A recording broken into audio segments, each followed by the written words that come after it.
Hi guys. आज हम पढ़ेंगे राज्यसभा के बारे में। राज्यसभा संविधान के अनुच्छेद 80 में है। राज्यसभा संसद का उच्च सदन होता है। राज्यसभा के सदस्यों की नियुक्ति राज्य विधानसभा के सदस्यों द्वारा होता है। प्रत्येक 2 वर्षों में 1/3 सदस्य सेवानिवृत्त हो जाते हैं और नए सदस्य आते हैं। अतः राज्यसभा कभी भंग नहीं होता, इसलिए राज्यसभा को स्थायी सदन कहते हैं। राज्यसभा के सदस्यों का कार्यकाल 6 वर्ष का होता है। उपराष्ट्रपति राज्यसभा के पदेन सभापति होते हैं और इनका कार्यकाल 5 वर्षों का होता है।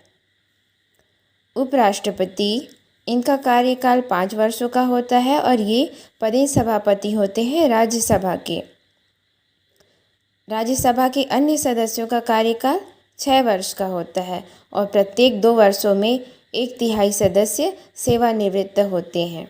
नेक्स्ट है, राज्यसभा के उपसभापति को अपने में से राज्यसभा के सदस्य चुनते हैं। अब हम देखते हैं राज्यसभा में सदस्य होने के लिए योग्यता। पहला है भारत का वो नागरिक हो। सेकेंड, न्यूनतम 30 वर्ष आयु हो। नेक्स्ट देखते हैं राज्यसभा में सदस्यों की संख्या। मैक्सिमम सदस्य संख्या है 250, जिसमें वर्तमान में है 245।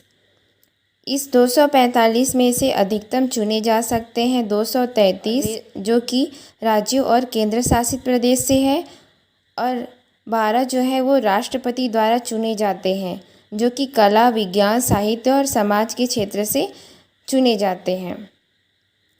233 जो अधिकतम चुने जा सकते हैं, उनमें राज्यों से 229 और केंद्र शासित प्रदेश से 4। वर्तमान में राज्यसभा में सदस्यों की संख्या कितनी है? तो 245। और राष्ट्रपति द्वारा जो मनोनीत किए जाते हैं कला, विज्ञान, साहित्य और समाज सेवा के क्षेत्र से, उनकी संख्या है 12। राज्यसभा के पहले सभापति कौन थे? Doctor S Radhakrishnan. और राज्यसभा के पहले उपसभापति कौन थे? तो एस.वी. कृष्णमूर्ति राव। कि वर्तमान में राज्यसभा के सभापति कौन है? वेंकैया नायडू। राज्यसभा के उपसभापति कौन है? श्री हरिवंश। नेक्स्ट देखते हैं राज्यसभा के पदाधिकारी। इसका वर्णन किसमें है? अनुच्छेद 89 में। राज्यसभा के पदाधिकारी में मेन पदाधिकारी हैं वो हैं सभापति और उपसभापति। भारत के उपराष्ट्रपति ही राज्यसभा के सभापति होंगे।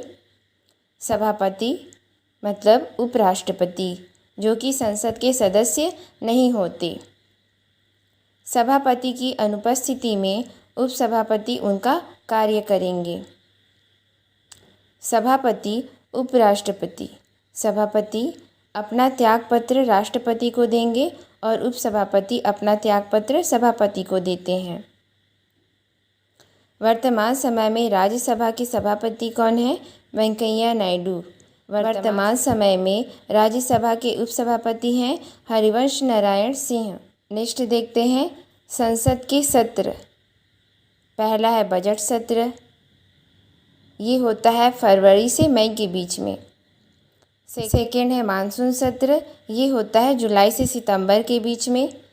तीसरा है शीतकालीन सत्र, ये होता है नवंबर से दिसंबर के बीच में।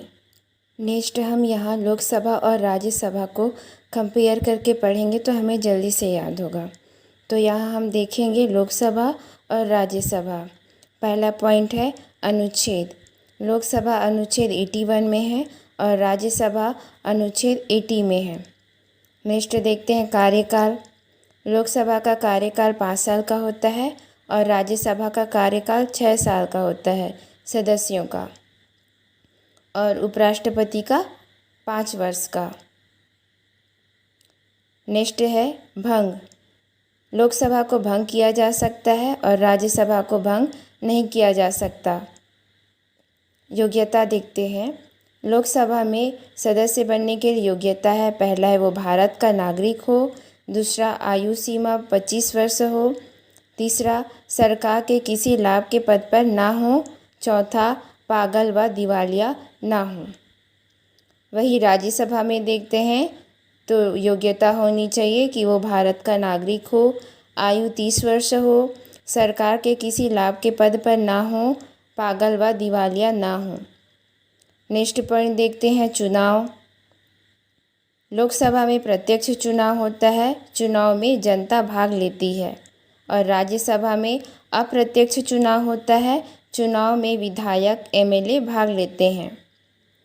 नेक्स्ट पॉइंट देखते हैं सदस्यों का चुनाव। तो सदस्यों का चुनाव लोकसभा में 5 वर्ष में होता है और राज्यसभा में प्रत्येक 2 वर्ष में 1/3 सदस्यों का चुनाव होता है। अन्य नाम है, लोकसभा को प्रथम सदन बोलते हैं और राज्यसभा को द्वितीय सदन बोलते हैं। तो लोकसभा अस्थायी सदन होता है, राज्यसभा स्थायी सदन होता है। इसे भंग नहीं किया जा सकता और लोकसभा को भंग किया जा सकता है। लोकसभा युवाओं का सदन होता है और राज्यसभा बड़ों का सदन होता है। लोकसभा निम्न सदन होता है और राज्यसभा उच्च सदन होता है। लोकसभा जनता का सदन होता है और राज्यसभा शिक्षितों का सदन होता है। लोकसभा को हाउस ऑफ द पीपल कहा जाता है और राज्यसभा को council of state. Thank you. Thanks for watching.